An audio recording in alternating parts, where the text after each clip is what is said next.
자, 부동산 시장의 전세난이 정말 심각합니다. 서울만의 이야기가 아니라 수도권 지역이라든가 오히려 서울에서 밀려나는 인구수의 그런 증가로 인해서 수도권 지역의 전세 수요가 더욱더 폭증하는 이런 모습들을 보여주고 있고, 실거주의 요건이라든가 다양한 정책들의 그런 부작용으로서 전세 물건이 없는 현상으로 가격이 상승하는, 폭등하는 이런 모습들 보여주고 있습니다. 이게 이제 전국적으로까지 확산이 되고 있는 상황들인데, 부동산의 전세난을 해결할 수 있는 방안은 과연 어떤 부분이 있을지 함께 지켜봐 주시면 감사드리겠습니다. 오늘 122강 주제는 전세난 해결 방안 함께 만나보도록 하겠습니다.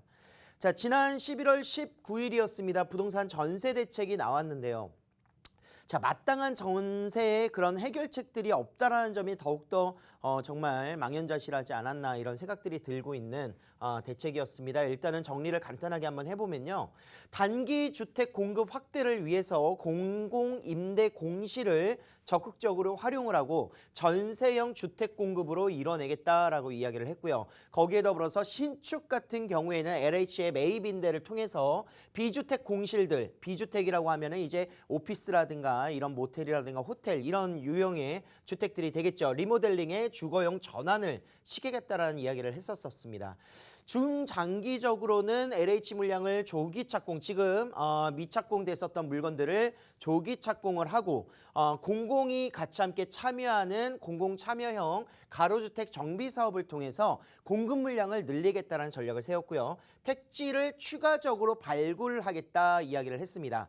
자, 여기까지만 살펴보면 굉장히 좋은 이야기들로 많이 풍부하게 전세 안정화를 위해서 정책을 세우고 있지만, 사실 중장기 주택의 공급 정책은요, 향후 2, 3년이 아니라 4, 5년 이상의 중장기 정책이다 이렇게 볼 수가 있겠습니다. 공급되는 데에 필요한 기간은 이미 5년 이상이 걸릴 것이고, 지금 현재 택지를 추가 발굴한다면은 그 이상이 걸릴 것이다 이렇게 생각을 하시면 될 것 같고요. 자, 전세형 신축 공급을 통해서 비주택 공실 같은 경우에 정말 말들이 많았었죠. 사실상 이제 주거하는 데 있어서의 그런 목적성들이 흐려지는 부분들이 이 부분이 아닌가 생각을 하고 있습니다. 이렇게까지 대책을 마련해야 되냐 이런 이야기들이 가장 많지 않았었나 이런 생각들을 하고 있고요. 자, 건설임대 지원이라든가 민간 개발 지원을 추진하겠다. 이것은 무엇이냐면, 지금 현재 민간임대 사업자를 폐지하고 축소하는 과정 속에서 이제 매입임대로서 정부에서 직접 임대를 추진하겠다라고 하고 있습니다. 그렇다면 그걸 추진하기 위한 건설 자금들이라든가 건설 붐이 또 일어나야 되기 때문에 그런 건설에 있어서 건설사의 임대 지원에 개발 지원들을 해주겠다라고 하는 겁니다. 사실상 이렇게 된다면 지역 주변에 개발로 인해서 지역 땅값은 또 올라가게 될 것이고, 원자재 가격의 상승이죠. 공시지가의 상승이라든가 이런 부분으로 가격의 변동폭이라든가 움직임들은 또 상향 곡선을 그릴 수밖에 없는, 건설붐이 일어난다면 또 한 번 가격 상승이 나타날 수 있는, 전세 공급을 위해서 매매 가격이 상승하는 이런 효과까지 나타날 수 있다는 겁니다. 자, 거기에 더불어서 주거 기간을 20년이 아닌 장기 임대주택을 30년으로 증가를 시켜서 좀 안정적으로 거주를 하는데, 결국은 월세죠. 정말 작은 금액의 월세를 30년 동안 살 수 있도록 공급하겠다라는 내용이고, 중위소득, 도시근로자 130%라고 저희가 말씀드렸었는데 이번에 150%로 개선이 됐습니다. 어찌됐든 간에 2인 신혼부부 기준으로 해서 450만 원 정도의 중위소득에 해당되는 부분들이 이제 거주가 가능한데, 우선순위이기 때문에 사실상 이 부분도 맥시멈까지의 그런 퍼센테이지다 이렇게 볼 수가 있겠고요. 중형주택이라고 할 수 있는 60제곱에서 85제곱까지의 주택은 25년부터 연 2만 호씩 공급을 추가적으로 계속하겠다. 이것도 역시 말씀드렸었던 중장기 주택 공급 정책에 같이 함께 움직이는 사항이다. 지금 단기적으로의 그런 전세 해결 방안은 사실상 모색되지 않는 부분들을 나타내고 있습니다.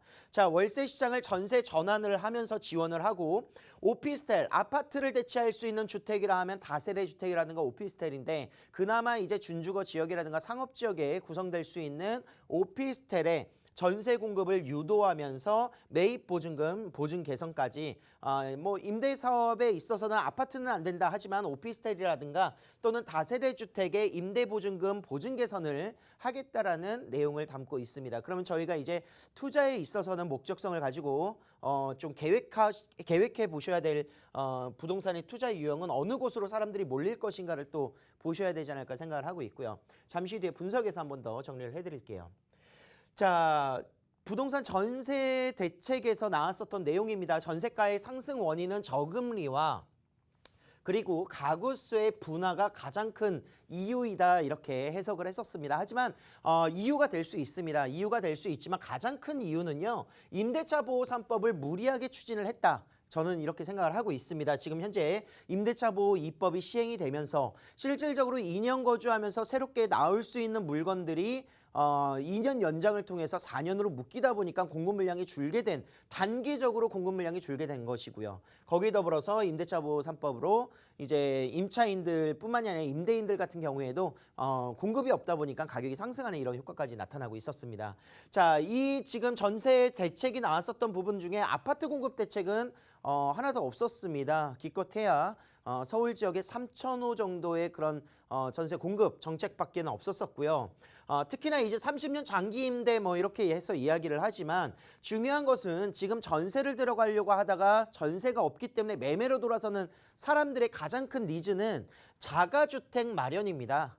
자가주택을 희망하는 사람들이 30년 장기 임대 수요 전혀 맞지가 않는 이런 포커스가 맞지가 않는 부분이다 이렇게 생각을 할 수가 있겠고 특히나 지금 가장 문제되고 있는 것들이 아파트 전세 가격 상승 아니겠습니까? 3인 이상의 가구에 해당하는 3, 4인 가구가 지금 살 수 있는 전셋집이 없다라는 건데 1, 2인 가구 증가에 대비한 전세 정책만 포커스가 너무나도 치중되어 있다. 뭐 오피스라든가 호텔이라든가 모텔을 리모델링해서 주거 공급을 하겠다라는 것은 그만큼 원룸 1.5룸들의 이런 거주의 만족도 불충족될 수밖에 없는 부분이고요. 호텔 같은 경우에도 이미 시가지 내에 위치하고 있으면서 정말 뭐 유흥가 쪽 라인들에 많이 위치하고 있지 않겠습니까? 그런 곳에 단순히 잠을 자기 위한 거주의 그런 목적성을 두고 있기 때문에 삶의 질이라든가 또는 주변의 환경 요소라든가 이런 것들이 전혀 고려되지 않는 이런 상황들 정말 나중에 생각해 봐야 될 사항들이 이미 나왔다 이렇게 볼 수가 있을 것 같고 자, 지금 현재 매입 임대를 추진하겠다라고 이야기를 했죠. 지금 임대 사업을 폐지를 한 상태에서 매입 임대를 직접적으로 정부에서 매입 임대를 추진을 하고 그렇게 하기 위해서는 건설 사업의 인센티브 제도를 공급을 해야 되겠죠. 여기까지는 나왔습니다. 자, 그렇게 된다면 향후에 어떤 문제점들이 발생될지는 나오지 않았었는데 뻔하죠. 공시지가의 상승이라든가 그로 인해서 땅값의 상승은 곧 세금 부담이라든가 세금 혈세로 또 이런 부분들을 막아야 되는 악순환이 계속 지속되는 이런 모습들이 보여지고 있다. 이렇게 정리를 해볼 수가 있겠습니다. 자, 해결 방안은요. 사실 양도소득세적인 부분이라든가 좀 팔 수 있도록 만들어 주셔야 되는데 매도를 못하는 상황. 지금 임대인들의 가장 큰 걱정은요. 임차인이 안 나간다라고 했었을 때 갱신을 청구하면은 팔 수 없는 상황이 돼버리니까 못 파는 겁니다. 물건이 잠기는 것들을 좀 풀어줘야 되는데 그러지 못하는 점. 그게 앞으로는 1, 2년 이후에까지 계속 연장선으로 나타날 수밖에 없는 상황이라는 겁니다. 자, 유례없는 전세난 시대에 오히려 위기가 곧 기회가 될 수 있는 찬스가 있는데요. 자, 전세 물량 축소로 인해서 매매 수요는 증가를 오히려 했습니다. 그 이야기는 내년 상반기까지 전세난이 유지가 되면서 매매 가격의 상승까지도 나타날 수 있다. 거기에 더불어서 공시지가의 현실화 방안이 추진이 되고 있죠. 100%까지 만들겠다라고 했는데 1주택자를 포함한 종부세라든가 세금 부담이 계속 상승을 하고 있는 상황 속에서 주택 구입을 하고자 하시는 분들은 이제 전세 수요로 더욱더 돌아설 수 있는 모습들이 또 나타나고 있죠. 자, 주택 구입을 못하는 사람들 같은 경우에는 추가적인 전세 수요로 또 증가가 될 수밖에 없는 부분이고요. 전세 수요가 증가되는 것은 이미 누누이 말씀드렸습니다. 뭐 이제 청약 시장을 대비하거나 3기 신도시를 대비하는 사람들의 전세 수요가 증가하는 부분들 거기에 더불어서 주택 구입을 못하는 이런 상황들로 인해서 주택 가격이 너무 높으니까 전세로밖에는 갈 수 없는 상황이 될 수 있겠죠. 그래서 이 수요가 증가한다는 것은 매매 가격과 전세 가격의 차이가 점점 줄어드는 상황이 나타난다는 겁니다. 자, 갭 차이가 축소된다는 것인데 자, 이 갭 차이가 축소되는 시간은 정말 일시적, 단기적입니다. 이 시간이 지나고 나면은 다시 매매 가격이 상승하면서 어느 부분에 일정 부분 투자 금액이 딱 맞춰지거든요. 지금이 매매 가격의 거래량이 축소되어 있으니까 매매 가격이 홀딩되어 있는 상태에서 전세 가격이 빠르게 올라오고 있는 상황. 지금이 바로 투자의 적기다. 저는 이렇게 생각을 하고 있습니다. 자, 아파트가 아닌 주택이 유형이고요. 주택임대 사업자를 활용할 수 있는 다세대 주택, 도시형 생활주택 또는 오피스텔 활용을 해서 투자를 할 수 있다는 겁니다. 자, 취등록세 감면 혜택이 있죠. 주택임대 사업자는요. 거기에 더불어서 양도소득세 혜택이라든가 보유세 혜택들이 있습니다. 그래서 뭐 취등록세 지금 8%, 12% 중과된다 이런 부분들 사실 85% 감면 받으시면 그렇게 부담되는 취등록세는 또 아닙니다. 그렇기 때문에 지금 바로 투자할 수 있는 이런 기회가 나타날 수 있는데 자, 2017년도로 저는 기억을 하고 있어요. 2017년도에 부동산 투자 붐이 가장 많이 일어나면서 갭 투자를 가장 많이 했었었고 정말 소액으로 뭐 영등포만 하더라도 1,000만 원, 2,000만 원대 투자가 가능했었었고요. 뭐 강남권 3,000만 원 투자가 있었었는데요. 지금 현재는 강남권에 뭐 8천만 원에서 1억 원 투자였고요. 영등포는 4천, 5천 정도의 투자 금액이 필요하죠. 인기 있는 지역이니까. 하지만 3년 만에 다시 찾아온 소액 투자 기회가 지금이다. 이렇게 정리를 할 수가 있겠습니다. 강남권에 2천에서 3천만 원 투자가 가능한 시대가 온 이유는 전세 가격이 너무나도 빠르게 올라갔기 때문입니다. 자, 웬만큼 올라간 전세 가격은 흔들리지 않아요. 강남권에 지금 현재 중형대 아파트의 전세 가격 20억대를 찍었습니다. 그만큼 다세대 주택이나 오피스텔의 전세 가격도 크게 흔들리지 않는 가격대의 상승폭을 나타냈다라는 거죠.